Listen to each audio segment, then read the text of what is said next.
So I am Dr. Rache Simmons. I'm the Chief of Breast Surgery and Professor of Surgery at the New York Presbyterian Hospital and the Weill Cornell Medical College.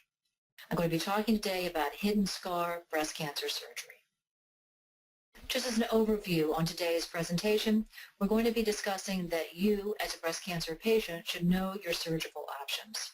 I'm going to discuss some key surgical considerations. I'm going to discuss the hidden scar breast cancer surgery, and I'm going to suggest some questions that you might want to ask your surgeon. Having a diagnosis of breast cancer can be really overwhelming for patients. And when you go to see your surgeon, one of the first questions you really need to ask is, what type of surgery do I need? And they'll go over, they should go over at least, what kind of cancer you have, and perhaps about stage and about some of your surgical options.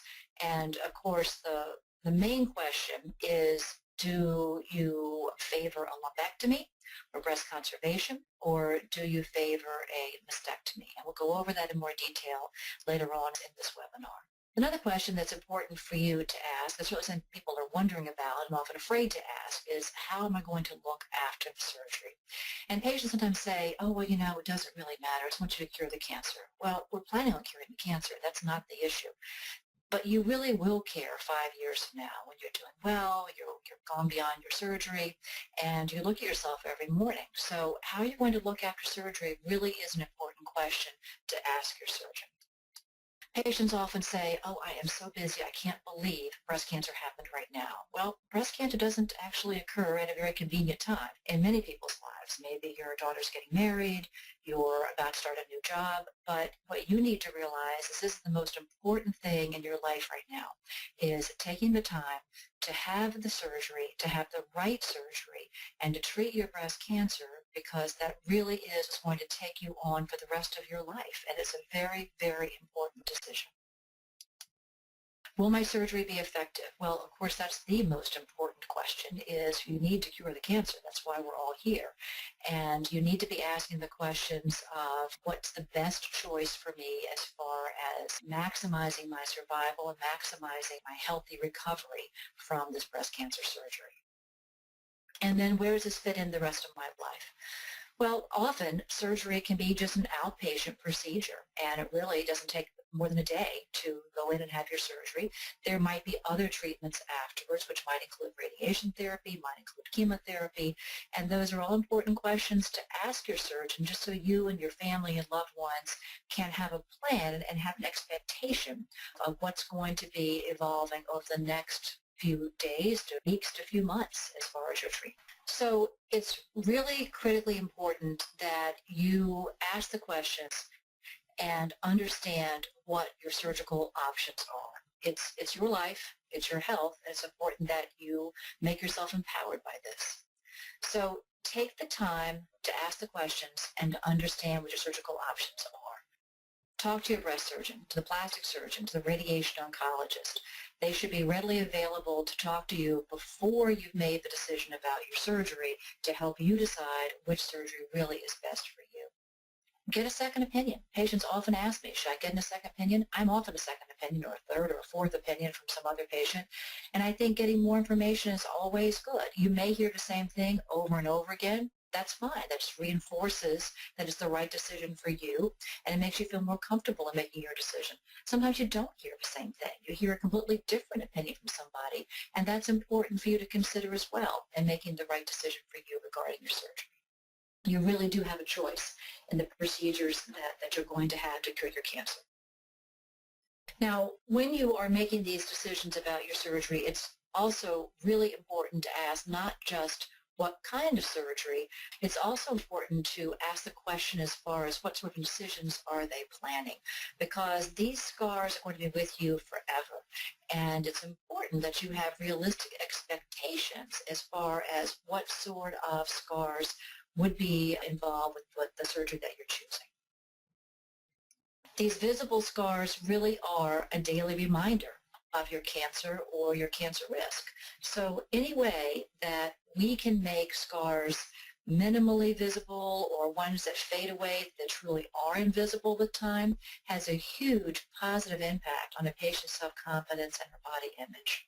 It also has a huge impact upon the patient's feeling of intimacy and sexuality with your partner. And that's important. It's an important part of the survivorship after breast cancer. And this really is what lasts forever on these patients, is their feeling about themselves and their body well after they've been cured from the breast cancer. So what is hidden scar breast cancer surgery? Well, it's a way that we as surgeons can offer an advanced approach to removing the breast cancer, or in some patients, removing breast tissue because of a high risk of breast cancer. And it's a way that these incisions can be placed in a location that's either very hard to see or really completely invisible once it heals. And because of that, it really allows little or perhaps even no visible reminder that you had breast cancer surgery and that you had breast cancer, which is really important for a woman's well-being as time goes on after her diagnosis. And of course, it's as effective as traditional breast surgery. Patients often ask me that. They say, well, if I have this beautiful incision, is that going to be in any way of a negative consequence so that I'm putting myself at a higher risk of the breast cancer coming back or of not completely treating the breast cancer? What I tell them is absolutely not. These incisions allow you to have a beautiful cosmetic result without any compromise on the oncologic surgery as far as the effectiveness of treating the cancer and for your survival after this cancer. So breast-conserving surgery or lumpectomy is one of the options that your surgeon may propose to take care of your breast cancer, treat your breast cancer. And what that involves is removing the cancer with a margin of normal tissue. So you need to ask your surgeon, is lumpectomy a good option for me? Why do I need a lumpectomy? And in asking that question, often what your surgeon will say is to have a tumor that's found in a very isolated area of the breast, so one quadrant of your breast. If you think of the breast, as is shown here on this diagram, divided into 4 quadrants, typically if we have a tumor that's only present in one of these quadrants, then very often a patient will be a candidate to have breast-conserving surgery or a lumpectomy. This tumor may be a benign tumor, such as a fibroadenoma, or it may be a cancer that requires a lumpectomy. And then you also need to ask your surgeon, is not removing this an option? Sometimes tumors don't need to be removed surgically, and that's an important question you should ask your surgeon. For example, if a patient has a fibroadenoma, which is a totally benign tumor, often present in young women, and you have an image-directed biopsy, perhaps by ultrasound, and the diagnosis comes back as a straightforward benign fibroadenoma. Well, in many situations, we do not need to remove those surgically. You may choose to have it removed, or sometimes we think it is appropriate. So if, for example, it starts getting larger, or if it has a very irregular shape, or the pathology is a little questionable, then we would recommend removing those tumors. But often they don't have to be removed. So that's an important question to say to your surgeon, do I need to remove this? Now, obviously, if it's a cancer, the answer is going to be yes, that we have to remove those surgically for a cure from the cancer. So patients often ask, what is a lumpectomy, a breast-conserving surgery? Well, a lumpectomy is actually removing a tumor, as you can see here in the red on this diagram, with a portion of healthy tissue surrounding the tumor. That'd be the margin of resection. Especially when you have a cancer, you want to have a clean margin of resection. So that can be accomplished by either removing the cancer in one piece with tissue around it. What I typically do is I remove the cancer and then I go back and take separate additional margins to assure that I absolutely have a clean margin with these patients for their lumpectomy. So in breast-conserving surgery or lumpectomy, traditionally, many surgeons would place the incision directly over the tumor, which often is in a very undesirable location. And it may also be an area that is seen very easily in a blouse that's open or in a dress that's sleeveless, so that you'd be able to see these incisions and, again, just be a reminder that you've had cancer and may make the woman uncomfortable that people can see this incision and then know, oh, I had breast cancer. It also may just be an area that has tension when it's pulled by the weight of the breast, and could have stretching of the incision and cause a very undesirable looking scar. So here's an example of what I would really never do for a patient, is make an incision right over where she has the cancer. That would be a very unfortunate incision that she'd see as a reminder of her breast cancer forever. And again, this location may very well cause a stretching and not a very good-looking scar in of itself from the weight of the breast pulling on it. Hidden scar is a way that we're able to make incisions in places that blend in very well and make the incisions very, very hard, if not impossible, to see once the scar has healed. The three examples of where I typically make incisions are either up in the armpit area, which lends itself very well for a nice cosmetic incision because most of us have some wrinkles up there anyway. It's a great place to put an incision hidden in a wrinkle, and the patient won't even be able to find it a year later. The second option is around the edge of the areola, another beautiful choice for incision. And in many patients, especially if they have a fairly generous size areola, you can really reach anywhere in the breast through these incisions. So again, a very nice choice of incision that is very effective in a lumpectomy and also fades beautifully and is almost impossible to see in many patients after the surgery has been completed and the scar is healed. Option number 3 is down in the lower crease under the breast called the inframammary fold. And again, women have a natural wrinkle there anyway, so that's a great choice in making an incision to remove a tumor. And that incision can actually be a larger incision, and because of that natural wrinkle, it fades so beautifully that you can't even find it later. So that's a good choice to consider in a patient that either has a tumor in the lower quadrants or in a patient that has a large tumor that you want to remove with a nice cosmetically hidden incision. Now here's a video that we're showing a woman who has a tumor. As you can see here, the tumor in her breast, and this is in the upper outer quadrant of her breast. So for this patient, we really have 3 choices of incisions. We could do the periareola approach, which lends itself very nicely to a beautiful cosmetic incision and heals up very well, often not being able to find the incision a year later. Another choice would be the inframammary approach. So we make an incision in the crease of the breast, tunnel up, remove a tumor in that way. These incisions also heal beautifully. The third choice would be up in the armpit area, small incision and a natural wrinkle.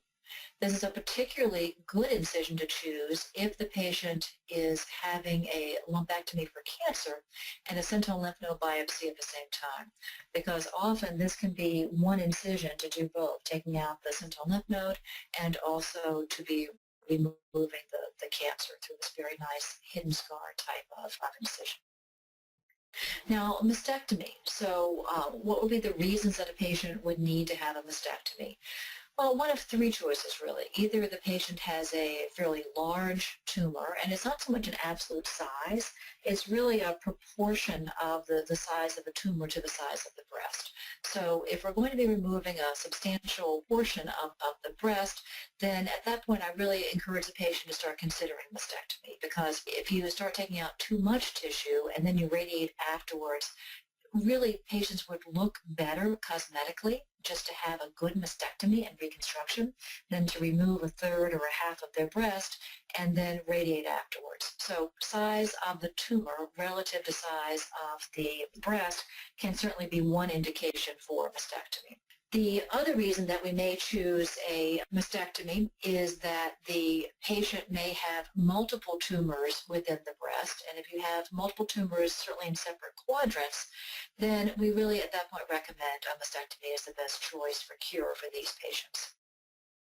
The third reason that patients may choose to have a mastectomy is because of a very high risk of developing breast cancer, either a very strong family history of breast cancer or patients that have been shown to have a genetic predisposition with testing positive for BRCA mutations. And in those patients, when they appreciate the fact that they had a very high risk of developing cancer in their lifetime, they may choose electively or prophylactically, preventatively, to have mastectomies to avoid a diagnosis of breast cancer in the future. So what's involved with doing a mastectomy? Well, it is to surgically remove all of the breast tissue. And then breast reconstruction is optional, but most of my patients certainly do choose to have breast reconstruction. And I certainly encourage breast reconstruction in my patients and makes them really, I think, feel more themselves and more comfortable with their body after having had a mastectomy. There's been an evolution in these surgical techniques for mastectomy, really involving taking out less and less skin and leaving the nipple and the areola. The first mastectomies that were done, and this is talking about as early as the early 1900s, was the modified radical mastectomy. And this was a surgery that removed all the breast tissue. It removed a generous amount of skin, removed the nipple and the areola, removed all of the lymph nodes in the armpit area. And it was an effective treatment for breast cancer. But what we began to appreciate was that we really didn't need to remove all of this skin. So the next step was what's called a skin-sparing mastectomy, where we removed the nipple and the areola and a much smaller area of skin. And what we found was that the patients really did just as well, and they looked so much better by saving the skin envelope, because then it actually was much easier for the plastic surgeon to go in and just really fill this envelope with either tissue from the abdomen or other parts of the body or with some sort of an implant. And the cosmetic results was far superior to taking all of the skin, and the oncologic results were identical to taking the skin in a modified radical. Then the next step was we said, well, maybe we could actually start saving the nipples in these patients. And so that really became a trend to try to make the cosmetic result for the patient the best by saving the nipple and the areola complex. It certainly can be reconstructed by a plastic surgeon, but it's never as good as your own nipple and areola. It's really matching your opposite side for symmetry. And so then we have done this now for over 10 years, and we have very good data from large trials, including our own here at Weill Cornell, where we've shown that saving the nipple and the areola has any negative impact as far as survival or as far as local recurrence. So the results are equal from an oncologic standpoint, and they are far, far superior from a cosmetic standpoint in the patient's recovery and the way they look afterwards. And patients have been very, very happy with the technique of nipple-sparing mastectomy. So traditionally, nipple-sparing mastectomy would be placing an incision on the side of the breast and perhaps going out, as you can see here, toward the armpit area. And yes, you are saving the skin, you're saving the nipple, and that's certainly better. That's an advance in what we were doing before, and taking all the nipple and just saving the skin. But unfortunately, that scar is still visible when it's healed. So another technique that is much, much better is the hidden scar nipple-sparing mastectomy, where we place the incisions in ways that they're very, very difficult and impossible to see. And that would be typically done with the inframammary incision. So through that incision down the crease of the breast, I remove all the breast tissue, just like with a regular mastectomy. I save all the skin, I save the nipple, I save the areola, with the caveat that I always remove and test the tissue that's right behind inside the nipple itself. Now, if it comes back as benign, in most cases it does, then I'm perfectly fine saving the nipple and the areola. And as you can imagine, there's a huge cosmetic advantage to the patient by not just saving all of her skin and saving her nipple and her areola, but also having her incision hidden in this mastectomy. So once she has her reconstruction, you don't even see that incision. And patients tell me that they go see their internist or their gynecologist, and they just can't believe that patients have a mastectomy because you really can't tell that they've had surgery. Wonderful thing for the patient to be able to feel like herself and not have anybody know that she's had to have a mastectomy or that she had breast cancer. So here's a video showing the technique in hidden scar mastectomy. This is a patient who has multiple cancers within her breast. And so because of that, her surgeon has recommended that she undergo a mastectomy. Now here's an example of a traditional mastectomy with an incision across the chest, not saving the nipple and the areola, and then that would need to be reconstructed down the road. Here's an example of a nipple-sparing mastectomy, but with a horizontal type of incision that's going to be visible, and the patient will see that through the rest of her life. A much better approach is for the patient to have an inframammary incision, one down the crease of the breast, to remove all the breast tissue through this incision, and then have reconstruction through this incision. And the scar really fades beautifully. The patient doesn't even see the incision, and no one has to even know that she had a mastectomy. And very often, I can also do a sentinel lymph node biopsy through that same incision, so there's no additional incision to be added for the patient. That would be a visual reminder of her breast cancer for herself or for anyone else. So breast reconstruction is a very important part of the hidden scar technique with mastectomies, and it really allows the woman to feel whole again. It's honestly the rare patient of mine who does not have immediate reconstruction, and I think that's a wonderful option for patients to be able to undergo. So, of course, why do you need reconstruction? Well, you don't need reconstruction, but I think that most patients want reconstruction, and insurance pays for reconstruction. There's no disadvantage. It's a way to restore the natural shape and size of your breast, look like yourself again after having had a mastectomy. And patients often ask, is that going to be a problem as far as increasing the chance of having my cancer come back? The answer is no. Is it going to be a problem as far as being able to detect a recurrence? Should I ever have a recurrence? The answer to that is also no. Patients ask, well, maybe I'll do it later and not do it now. And I say, well, you can always do that, but if you do the reconstruction later, there's going to be several disadvantages to you. Number one, why go through 2 surgeries instead of 1?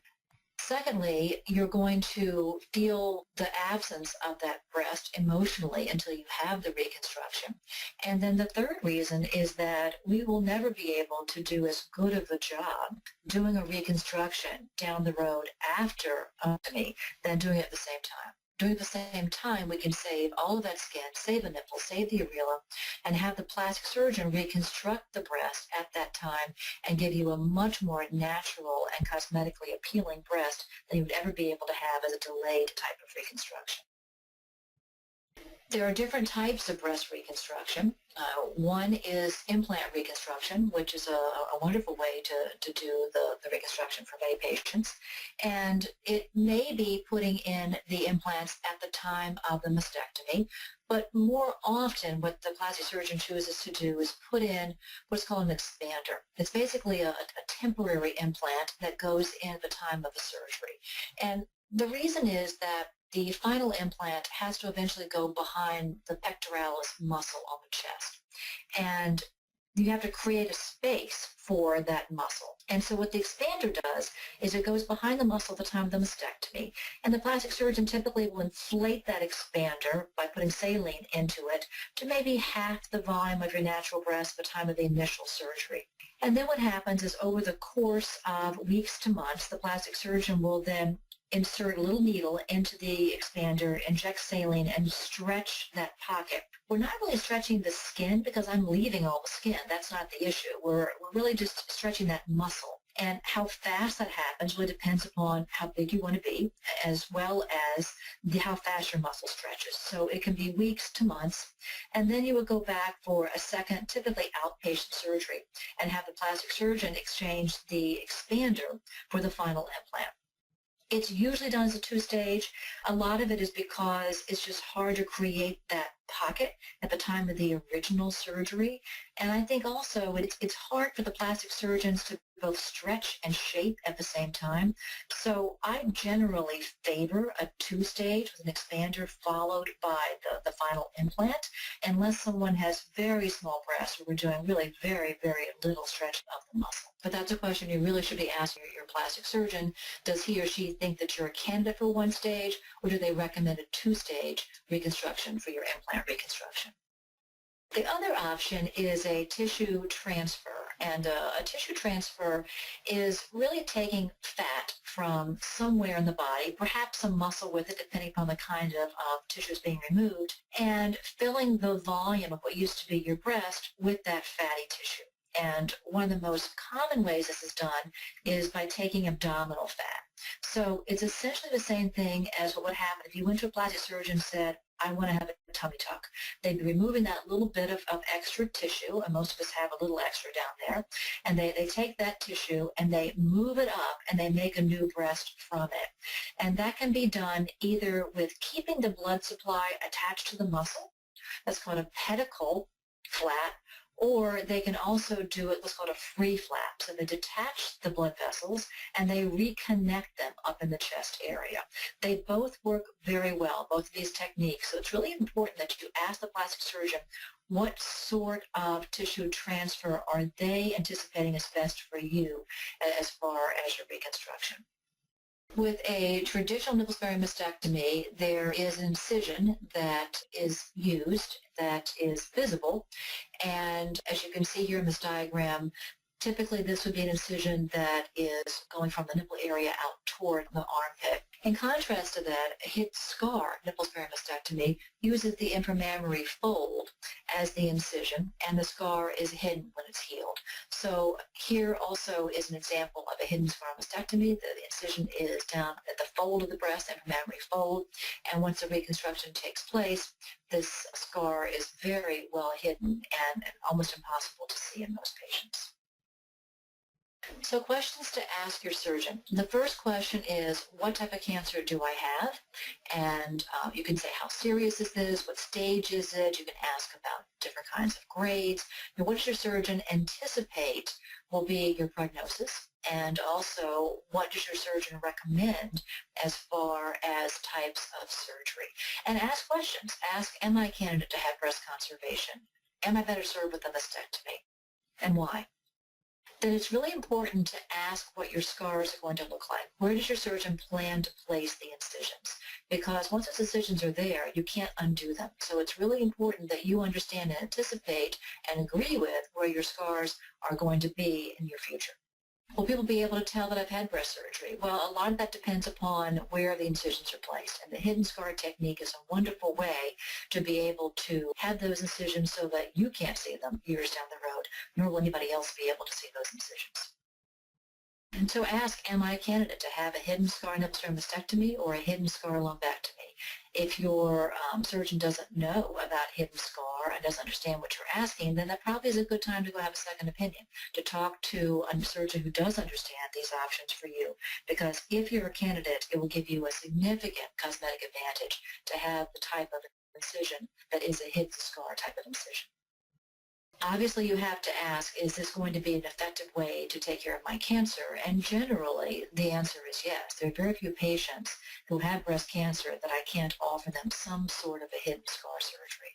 So this is another important question to ask your surgeon, but in most cases, we are able to offer patients hidden scar surgery and give them a beautiful cosmetic result from their cancer surgery.